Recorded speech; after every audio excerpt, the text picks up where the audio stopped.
So you gotta realize what's been going on. Like really, take a look at it. Put yourself in my shoes, and ask yourself, how would you deal with it? I know the extra stuff is not good. I get all that, but when you have something in the background of your life and you've never experienced it before in your life, nobody really has, besides just random people trying to hack you or scam you or whatnot. That's about it. But when you have that presence there and you feel it and you have everything else going on, you're chasing after something, you're fresh out of prison, you're trying to get your life back together, but you have this distraction and the plug still hasn't been pulled, and I see everyone pulling me in all these directions. I see the good, I see people that are trying to cling on. I see all that. And I am still broken. And you guys are sitting around for entertainment value. Like, what are you waiting on? What are you waiting on? For me to make a decision? I'm still trying to figure out what the fuck is going on. You know what I mean? It's like, oh, but you have it figured out. No, I don't exactly know exactly what's going on, right? So give me a break. All kinds of like unprecedented shit is going on. Do you not get that? In my life, my reality is being altered.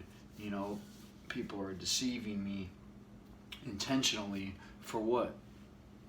For my own good? If you guys were truly trying to help me, which I'm starting to believe that's not true, you're leaving me out on an island. So, if you go to church on Sunday, some of you probably don't, I don't, but you listen to the Bible or you listen to whatever you listen to, advice, whatever, okay? And go ask your pastor what it says about leaving me isolated, and if they get it twisted, they don't know what they're talking about, okay? I am trying to figure this out, and it's not an excuse to not get sober. Period. It's not. It's not. You guys have been playing with me. You've been playing with me. My freedom has been played with, despite what you said. But despite what anyone says, I see it all over my cases online. It's different. It's not the same. My interactions with my house arrest people, not the same. Just last week I got some mail that came early in the day, and then the mail truck comes around 3, right? He came, but that mail was in that box. And guess what it was? Something from the courts. Imagine that. So if you don't think that God is going to reveal things, or you guys are deliberately letting me discover things, whatever. But people can't hide. Everyone has a tell. Everyone has a tell. So when they're quiet, when they're overly talkative, when they keep saying the same things over and over again, like, and then when I'm out and about, you think I don't see shit? You think I'm stupid? Do you? You think I don't know the young girl that she was cold, I let her wear my jacket? You don't think that person was going to be revealed to me? Just cut it out, Come to me like a man or a woman, as a group. Don't sit me on this island and what am I doing? Creating revenue?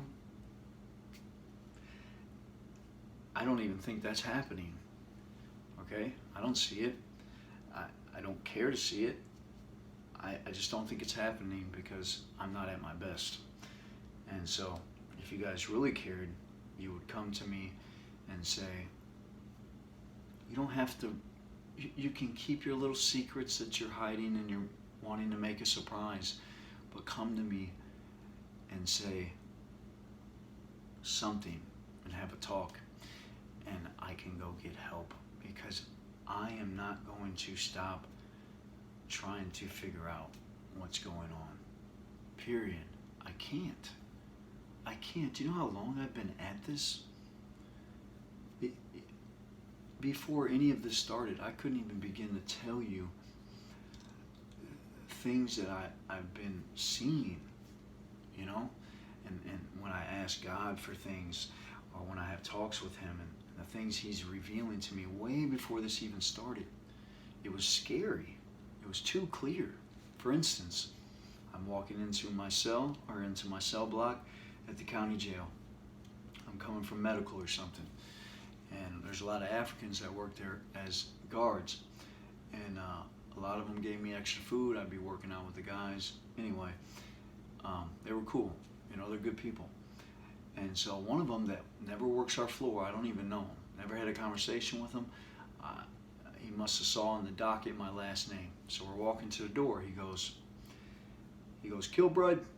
I said, yeah. He goes, you keep working hard, you're going to get that gym. Your dream's going to come true. I said, what?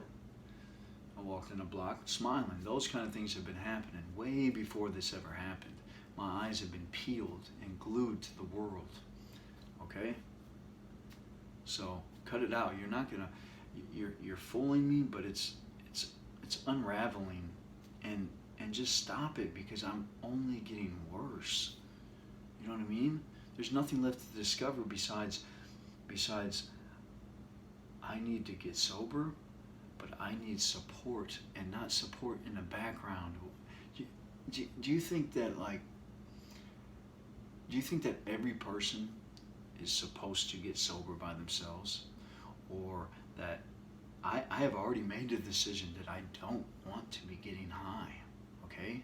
Go look up the definition. Go get you a good definition of addiction, okay? Or just the old definition we throw around of insanity, doing the same thing over and over again, expecting different results. Sanity is soundness of mind, so insanity would be an unsound mind. So when I'm in my addiction, I might appear to know what the fuck is going on, but I am still unsound.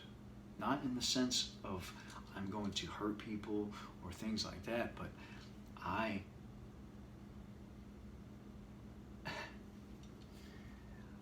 don't know how much more I can express this before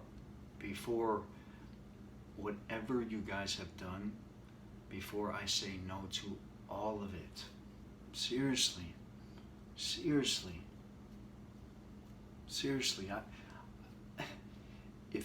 if I could put that behind me and discover everything, so it would not be, my mind had been so twisted until the good started to outweigh the bad. My mind was so twisted, it wasn't even funny. It wasn't funny. I would have more joy of putting that in the rear view, discovering what the hell has been in the background of my life, discovering what that was, and going to get and knowing that, and going to get sober for me, and then just hit the streets and talk to people. I don't even need anything that you guys have prepared anymore, because it's gone on too long, and you're telling me just hold on. You guys had me fresh out of prison, healthy, sober-minded, eager to do whatever, and you left me on an island. You did, and you don't think that I can make things happen on my own? I really can. I appreciate help, absolutely. I'm gonna need a team. We're gonna have to have a team. I know that this thing is huge. I get it. But you have to come help me. And you say you have to make it through this so you know what it takes. Do you know how many times I've bounced back from addiction? Huh? And it was never on my own. It wasn't. It wasn't. It wasn't. Never was it. The first time I ever got sober, I called the mother of my daughter. I said, I can't do this anymore. I said, I don't know what to do. She called and got me a bed. That was the start of my recovery. When I was being kicked out of recovery centers because I was fraternizing or something, they had to call and get me a bed so I didn't go to the streets and kill myself. When are you guys going to discover that? Whoever's running this must not know about addiction. He's going to come out of it. He's strong enough. He's strong enough. If we were strong enough to come out of it alone, and especially what's going on, me being in the dark about everything and having to be paranoid, and months and months ago, I felt like I had to protect everything around me. I can't go to sleep. I couldn't eat. I thought I was being poisoned. All this shit has stemmed from people being in the background of my life, and you're still there and you don't care. So why should I care? Why should I care? When my life is done being played with, then I might care. Until then, I feel like a fucking puppet. Thanks for letting me share.